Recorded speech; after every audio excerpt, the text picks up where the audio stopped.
بسم الله الرحمن الرحيم نحمده ونصلي على رسوله الكريم أما بعد.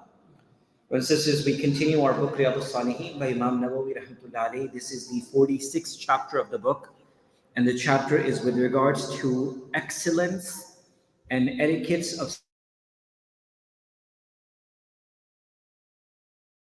sincere love for the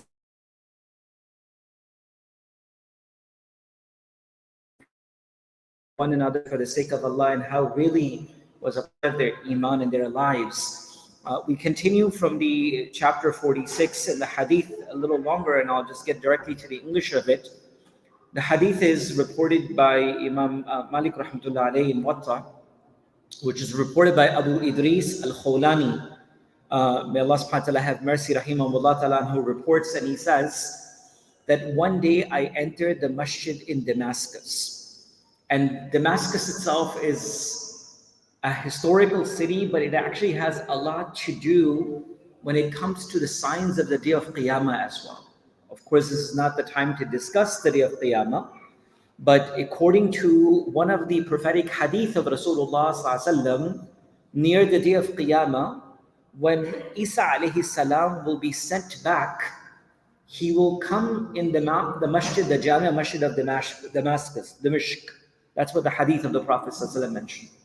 That he will be let go at top of the minaret, and then he will come down from these stairs. This is a hadith of Rasulullah ﷺ. So Damascus itself has a large role when you look at the signs of the day of Qiyamah as well. But that's beside the points. Abu Idris al-Khawlani, rahimahullah ta'ala, reports that one day I entered the Jami'a Masjid of Damascus, Dimashq. I happened to see a man whose face was so bright, and he had the best smile. And I saw people sitting around him, covered him from all sides. And whenever they had differences of opinion amongst themselves, they would consult him, and he would guide them to make the right decision. And they would refer to him for the decision. Abu Idris al-Khawlani said that I asked the people in the surrounding, who is this man?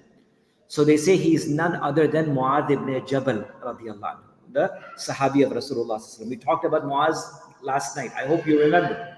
Mu'adh radiallahu anhu was considered to be the Mufti of the Sahaba, the greatest faqih of the Ummah of the Prophet. And if you remember the story, Umar bin Khattab radiallahu anhu, when he was asked about the excellence of the Ummah, he asked for three people.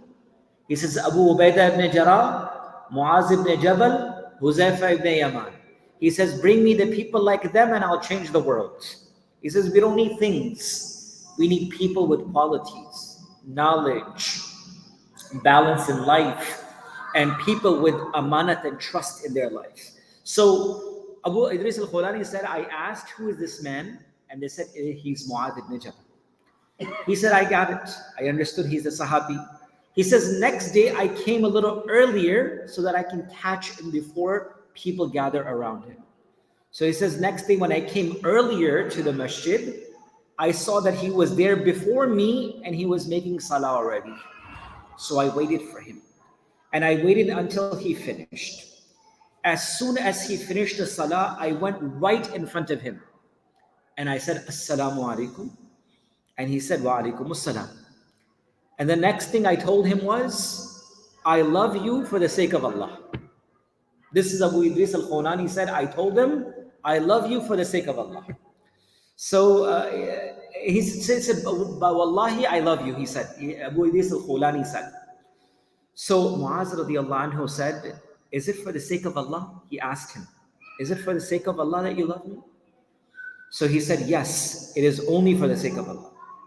He said, he asked me again, Mu'adh ibn Jabal asked me again, radiallahu anhu, is it for the sake of Allah? I replied, yes. Then he said, I was wearing a cloth that I was wearing. He said he grabbed onto my cloth as he was bringing me closer towards him. And he brought me closer towards him. And he says, Wallahi ta'ala, qala Allahu ta'ala. And he says, rejoice, for indeed Allah subhanahu wa ta'ala has said, wajabat muhabbati limutahabbina fi. Wajabat muhabbati, that my muhabbat, my love, the love of Allah, is wajib upon those two who love one another for the sake of Allah subhanahu wa ta'ala. Meaning he said, rejoice. Meaning, have the glad tidings of Allah. Rejoice that indeed the love of Allah is due upon those who love one another for the sake of Allah. And second thing he says, وَتَجَالِسِينَ فِيهِ, and even those who sit with one another for the sake of Allah, even the muhabbat of Allah is for them. And then وَمُتَزَارِينَ فِي اللَّهِ, and those who do ziyarah, and they just go and visit one another for the sake of Allah, Allah's muhabbat is for them. وَمُتَبَادِلِينَ فِيهِ, and those who give charity and sadaqah for the sake of Allah, all of them, Allah's muhabbat is for them. So Mu'adh ibn Jabal radiallahu anhu said that rejoice, have the glad tidings of Allah, that Allah subhanahu wa ta'ala has given you the ability to love one another for the sake of Allah. And just to, inshallah, in the future, we'll discuss this, as the hadith mentions that if you have sincere love for someone for the sake of Allah, then tell them that you love them for the sake of Allah subhanahu wa ta'ala. Hadith of the Prophet sallallahu alaihi wasallam. That someone said, Ya Rasulullah, so and so is such an amazing person, I love them. The Prophet ﷺ said, have you ever told them that you love them for the sake of Allah? And then the Nabi of Allah ﷺ said that if someone tells you this, then reply to them by saying, may the one for whose sake you love me love you too.